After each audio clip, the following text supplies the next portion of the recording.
Que Moïse, à sa naissance, a été caché pendant 3 mois par ses parents. Ils avaient en effet vu que l'enfant était beau, et ils n'ont pas eu peur de l'ordre du roi. Oui, nous sommes donc dans Hébreux chapitre 11, le verset 23.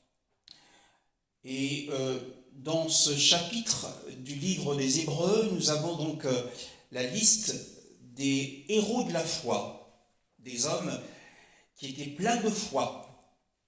Et on nous dit par la foi, Moshe. Moshe c'est en hébreu, Moïse c'est en français. Donc nous parlerons de Moïse ce matin. Moïse, ce matin, la Bible dit, à sa naissance, il fut caché pendant 3 mois par ses parents, parce qu'ils virent que l'enfant était beau, et ils ne craignirent pas l'ordre du roi. Alors, qui sont ses parents? Qui sont ses parents?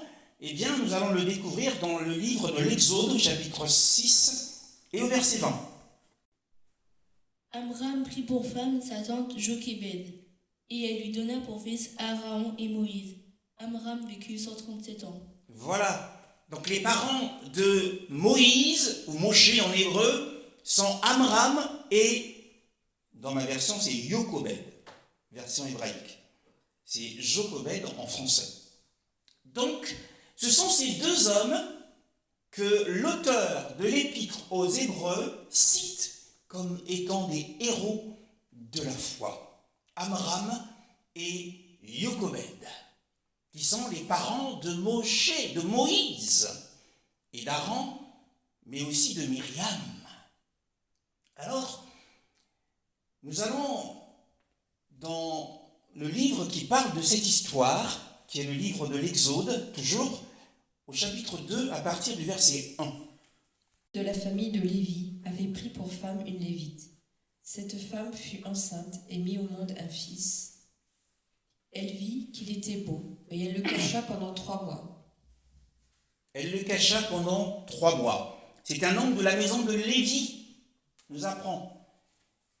Moshe, puisqu'il est celui qui a écrit ce livre, livre de l'Exode, sous le contrôle de Yahweh lui-même. Alors, cet homme, Amram, était de la maison de Lévi, de la famille de Lévi. Et qui était ce Lévi? C'est ce que nous allons découvrir, mais sauf que, eh bien, ce que le Seigneur nous a mis à cœur ce matin, c'est de pouvoir parler de Moïse, de Moshe, qui était un homme célèbre, un homme de renom. Il était connu dans le monde. Et dans l'Ancienne Alliance, le judaïsme d'aujourd'hui, les Juifs ont pour référence Moïse. Si vous allez dans une synagogue, pour eux, la référence, c'est Moïse. Moïse était connu à son époque et jusqu'à ce jour comme un homme qui avait une connaissance intime des choses célestes. C'était un homme qui avait une révélation profonde des choses qui sont dans le ciel. Et ce fut un homme qui a été grandement utilisé par le Seigneur sur la terre. Et Moïse représente notre Seigneur Jésus en son temps. Parce que pour Israël, Moïse, c'était un libérateur. Moïse, c'était un sauveur. Moïse, c'était un magistrat, un législateur. Mais Moïse aussi, il était un prophète. Alors, de ce point de vue, il représentait le Seigneur Jésus dans l'Ancienne Alliance, dans l'Ancien Testament. Et la Bible nous apprend ici qu'un homme de la maison de Lévi, il y a un accent dessus, eh bien, Amram, cet homme de foi, et sa femme, en accord avec sa femme, eh bien, ont pris cet enfant et l'ont caché pendant 3 mois. Alors, mais qui était Lévi? Et pour cela, il nous faut aller dans le livre de la Genèse, au chapitre 49, le verset 5 à 7. Siméon et Lévi, son frère, leurs épées sont des instruments de violence. Je ne veux pas participer à leur conciliabule, je ne veux pas m'associer à leur assemblée, car pour assouvir leur colère, ils ont tué des hommes, et pour suivre leurs désirs, ils ont mutilé les jarrets des taureaux. Maudite soit leur colère, car elle est violente, et leur fureur, car elle est cruelle. Je les séparerai dans Jacob, je les disperserai dans Israël. Oui. Alors, Jacob était à l'article de la mort.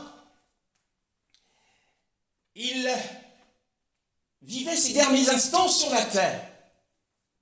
Et cet homme, comme il était de coutume en Israël, le père mourant devait apporter la bénédiction à ses fils. Mais sauf que lorsqu'il s'est tourné vers Siméon, son fils, il s'est tourné vers Lévi, son fils. Nous avons dit que Moïse était né de la maison de Lévi.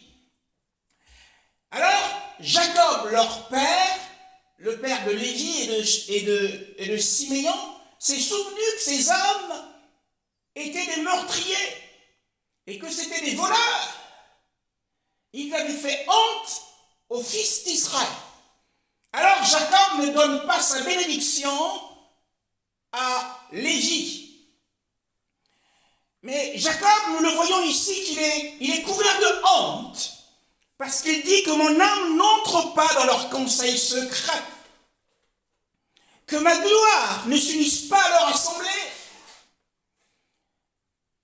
Jacob avait honte de ce qu'ils avaient fait, des actes qu'ils avaient commis. Alors c'est pour cette raison, au verset 7, il dit « Maudite soit leur colère, car elle est violente. » Au lieu de leur accorder la bénédiction, il leur a accordé la malédiction. Maudite soit leur colère, car elle est violente, et leur fureur, car elle a été cruelle. Et il dit, je les disperserai dans Jacob. Il est vrai que cette parole s'est accomplie pour toute la maison de Lévi. Les Lévites vivaient dispersés dans tout Israël. Mais pourtant, Jacob, en mourant, n'apporte pas la bénédiction à Lévi, mais nous découvrons dans le livre de l'Exode, au chapitre 2, que nous avons lu tout à l'heure, qu'un homme de la maison de Lévi a donné naissance à un fils qui s'appelle Moïse. De la malédiction est issu un homme, comme nous l'avons dit au départ, un homme célèbre, un homme de renom, qui était de renommée mondiale et qui l'est encore aujourd'hui, une grande figure en son temps. Et c'est l'image que nous avons de notre Seigneur. Lorsqu'il est venu sur terre, il s'est revêtu d'une nature humaine, semblable à celle du péché, car la nature de l'homme n'est faite que dans le péché. Et il a porté notre malédiction, la malédiction que nous méritions. De même, Jacob, qui a maudit Lévi, mais de Lévi est sorti un libérateur et un sauveur. Telle est l'œuvre de Dieu. Retournons maintenant dans Exode chapitre 2, le verset 2.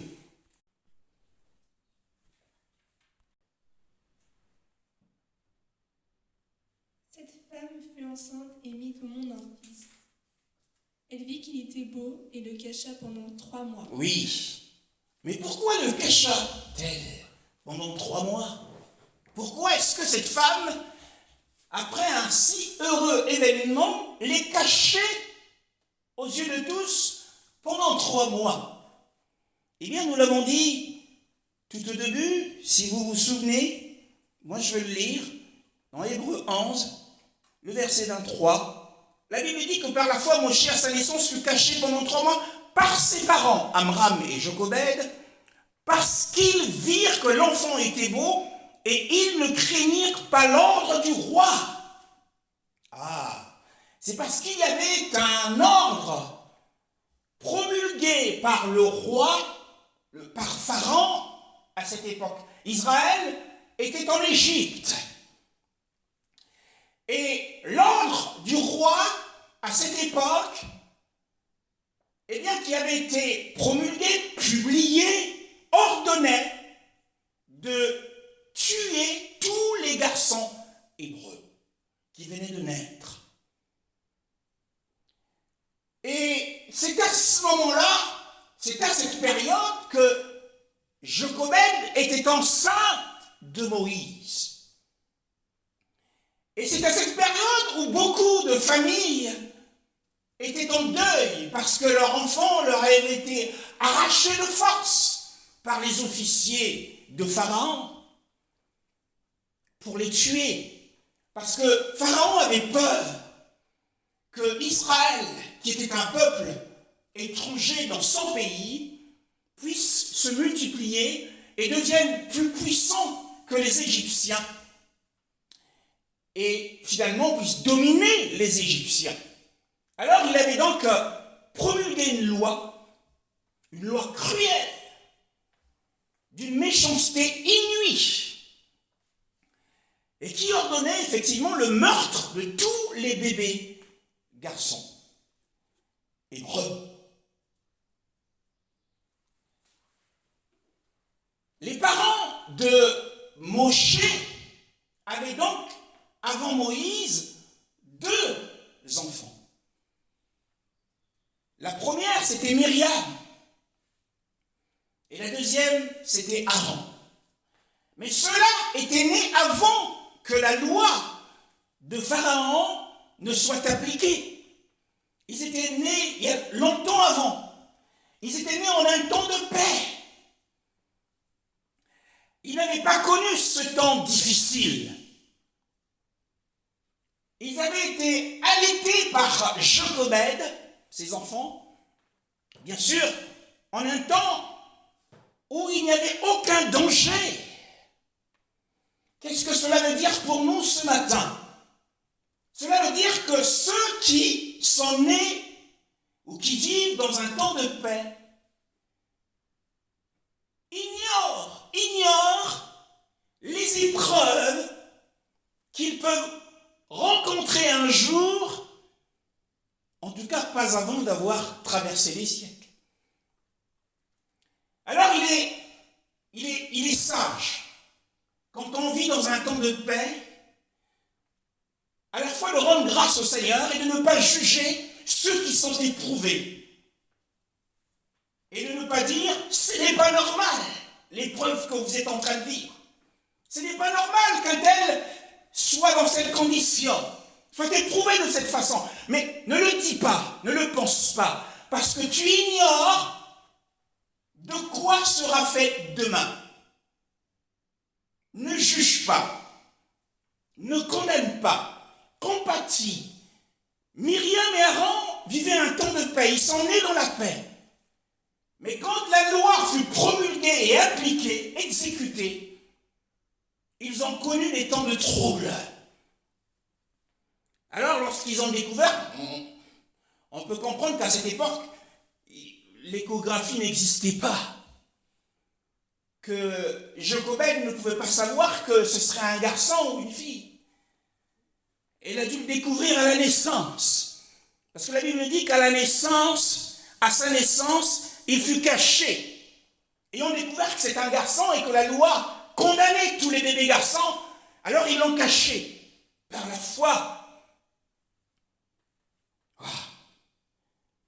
Mais on peut imaginer cette femme dans son état de grossesse, qu'elle était pleine d'angoisse. Rien qu'à l'idée de savoir si c'est un garçon, ça va être compliqué.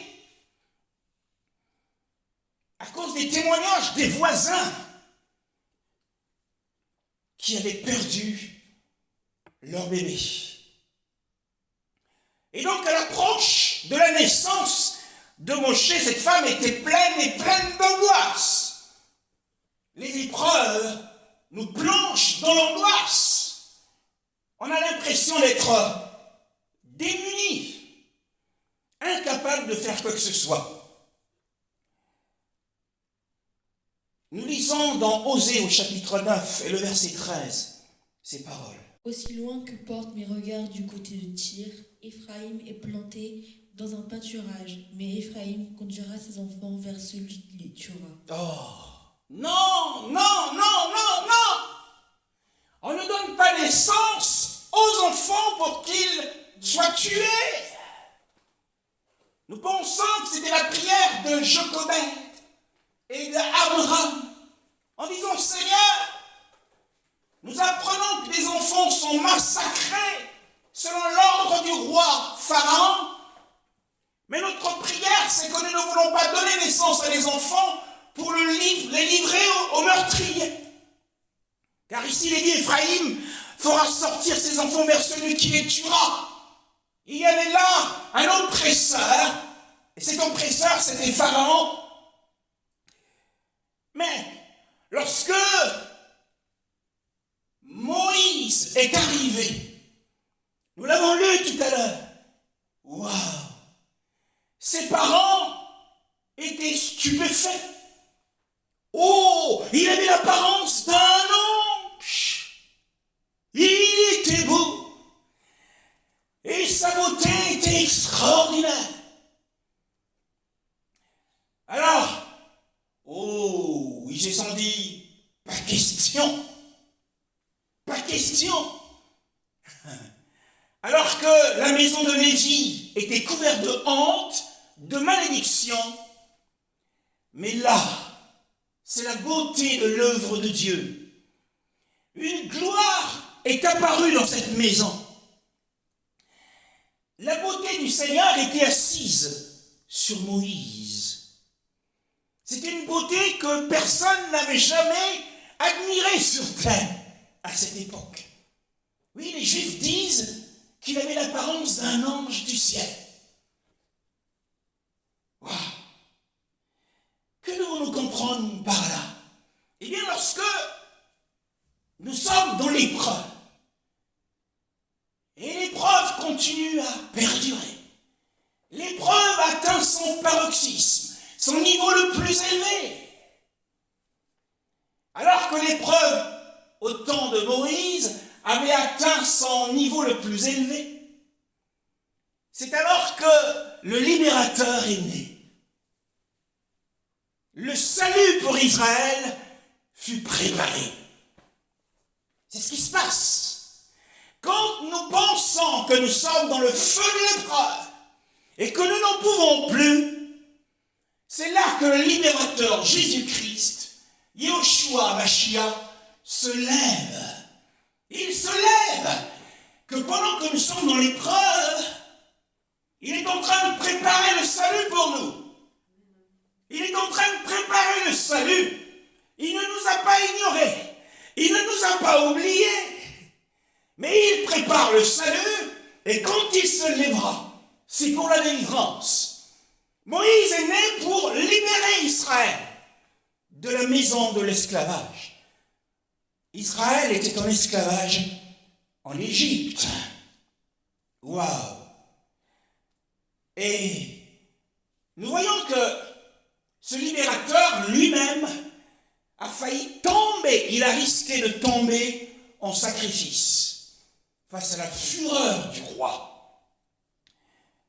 Mais bien aimé dans le Seigneur, Moïse avait une beauté exceptionnelle. Et puisqu'il avait un état, un aspect surnaturel sur lui, ses yeux, ses joues, son regard, alors ses parents se sont dit: ça, c'est prophétique. Cela signifie que ce garçon est destiné à des grandes choses. Par lui, le Seigneur va accomplir des grandes choses. Pour nous, le Seigneur accomplira des grandes choses par lui. C'est ainsi que leur foi fut encouragée par ce signe qui était la beauté de Moïse. La beauté de Moïse les a recommandés au Seigneur. Pour eux, c'était un avant-goût de ce que le Seigneur allait faire plus tard. Ainsi, le Seigneur, dans sa façon d'agir, il nous donne bien souvent des signes précoces de ce qu'il va accomplir plus tard, des signes de sa bienveillance, des signes de sa miséricorde. Ici, c'était la beauté de Moïse, qui signifiait que cet homme deviendrait un grand homme sur la terre, un grand magistrat, un grand prophète, un grand sauveur.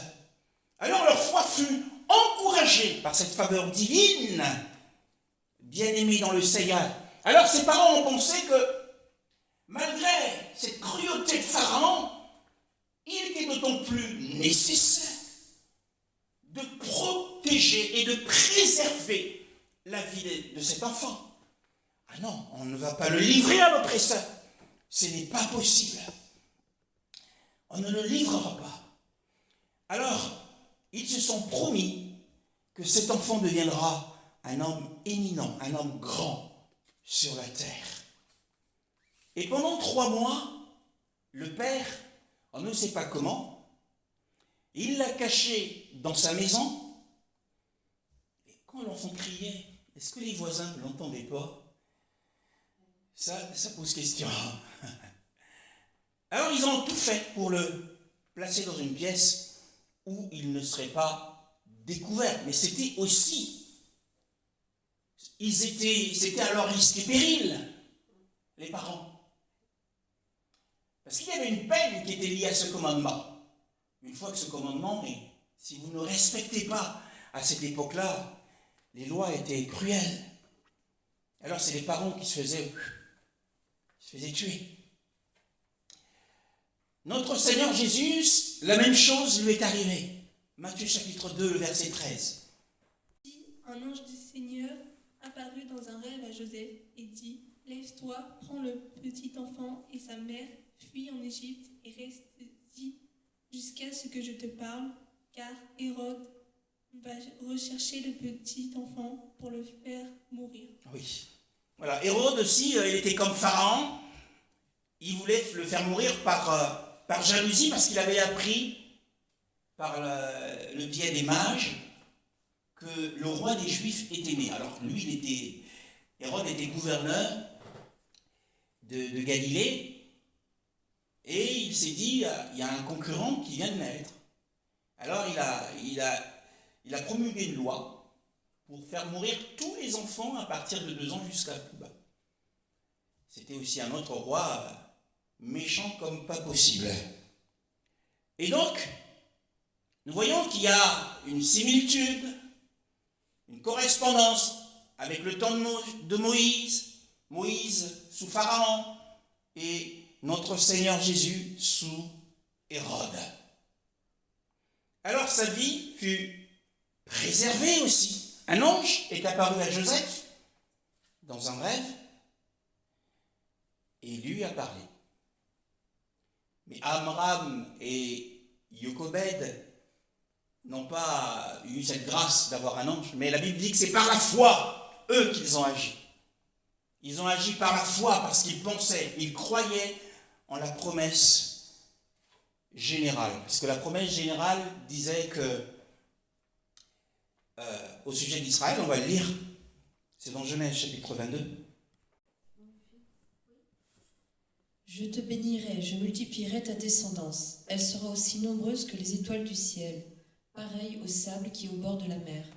De plus, ta descendance possédera les villes de ses ennemis. Voilà, donc c'est le Seigneur lui-même, Yahweh, Yeshua, qui est apparu à Abraham, notre Père, dans la foi, pour lui faire cette bénédiction au sujet de la postérité charnelle d'Abraham. Ce sont les fils d'Israël, qui est Israël aujourd'hui. Et la bénédiction disait, je te bénirai, je multiplierai ta postérité. Alors que Pharaon, lui, voulait détruire cette postérité. Il voulait détruire tous les enfants mâles. Et donc, les parents de Moïse, Amram et Jochebed, se sont appuyés sur cette promesse générale pour préserver la vie de l'enfant. Ainsi, nous, en tant qu'enfants de Dieu, nous sommes la postérité spirituelle d'Abraham.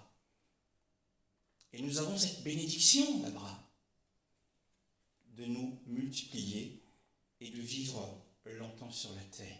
Ainsi, nous voyons que la foi d'Amram, la foi de Jochebed,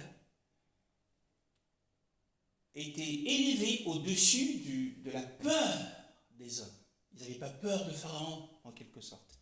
Ils étaient remplis de foi en cette parole. Pour eux, l'enfant devait vivre, il ne devait pas mourir. De toute façon, quand on donne naissance à un enfant, ce n'est pas pour le livrer au meurtrier, ce n'est pas pour le livrer au tueur. Et nous voulons remercier le Seigneur ce matin parce que la vie de chacun de nous sera préservée par le Seigneur d'une manière ou d'une autre. Et que nous ne tomberons pas en sacrifice. Le Pharaon, spirituellement, c'est le diable, c'est Satan. Lui, qu'est-ce qu'il désire? Eh bien, c'est de nous détruire, c'est de nous faire mourir. C'est son but. Il veut que nous puissions, que notre séjour sur terre soit écourté. Il veut que le séjour sur terre des hommes soit écourté avant qu'ils ne rencontrent le Seigneur. Béni soit le Seigneur pour notre bien-aimé Noah. Que le Seigneur soit béni ce matin au nom de Yeshua. Amen.